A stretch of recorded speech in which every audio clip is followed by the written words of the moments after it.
Just a few months ago, many of you may have heard about the tragic outbreak in California.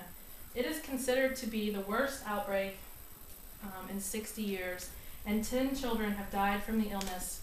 And according to the California Department of Public Health, the children who died were all infants under the age of 3 months. These deaths could have been prevented if people that these children had come in contact with had been vaccinated. There's a new trend on the rise in our society today, and that is parents deciding against vaccinating their children. Many of your children probably go to school and interact with children who are unvaccinated and potentially carrying deadly illnesses. People you work with or just pass in the grocery store could also be carriers.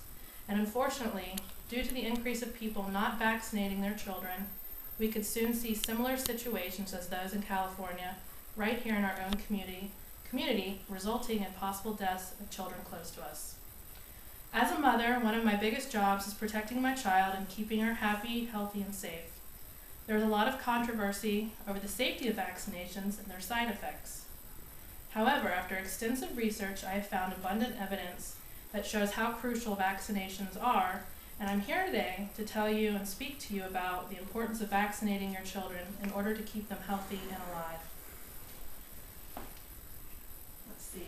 Vaccinations begin shortly after birth and are aimed to increase childhood survival.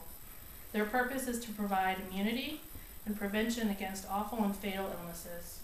When you look back in history, many families lost children to illnesses such as polio and whooping cough. They used to have numerous children just to guarantee that one of them would survive and make it to adulthood. In 1900, the average lifespan was 47. However, today, the average lifespan is 77. This is a 30-year life expectancy improvement, or this 30-year life expectancy improvement is primarily due to vaccinations.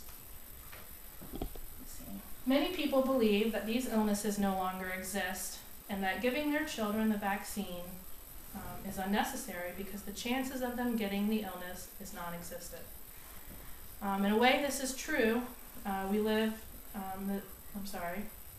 This is true.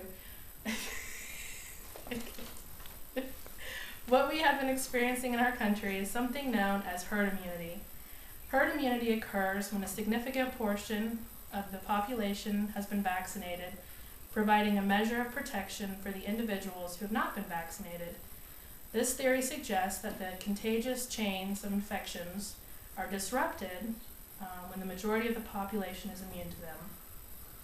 However, these illnesses are still very prevalent in third world countries as well as our own country, and due to constant communication and high travel rates, these diseases can be reintroduced to our country and spread very rapidly.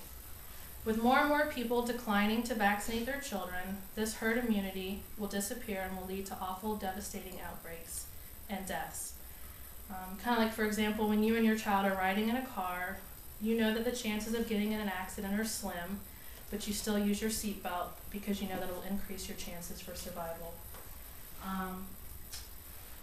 Along with believing that these diseases do not exist, people also believe that these vaccinations don't work, and that they're just a way for government and other large health companies as a way for them to make money.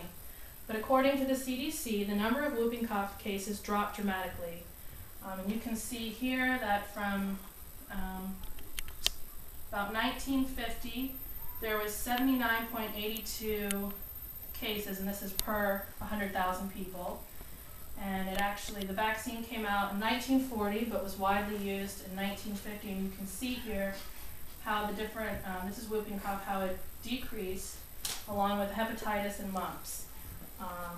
And that the impact these vaccinations have, they do work. It shows here from the rates. Other concerns and issues that are associated are the side effects of the vaccines. Many parents are afraid to vaccinate their children for fear that their child may have a serious reaction or potentially develop autism. However, the general side effects are no more than a fever or rash. Everyone's immune system is different. There's no way of telling what type of reaction they're going to have. It's kind of like eating food. There's parents that, they give their children peanut butter and strawberries. You don't prevent them, there's no way of knowing. So as for the vaccines being linked to autism, there's no credible research that links the two together. However, according to the founder and president of the Autism Science Foundation, there have been 18 controlled studies investigating the possibility of a connection, and all the studies came back showing there's absolutely no link between vaccines and autism. In fact, 10 of the 13 authors who originally published the study linking vaccines to autism have since retracted it. And overall, what evidence does show is that these contagious and rapidly spreading diseases have been controlled and almost eliminated through the use of vaccines. There's no reason to have your child suffer through these awful illnesses that cause immense discomfort and can end up with their death. So also, when you choose not to vaccinate your child, not only are you putting your own child's life at risk, but others as well. Apparently, though, people have forgotten history and the deadly lessons these diseases taught us, and if people continue to choose not to vaccinate their children, we're all going to have to suffer through a refresher course on how deadly they can be. Thank you very much. Very good.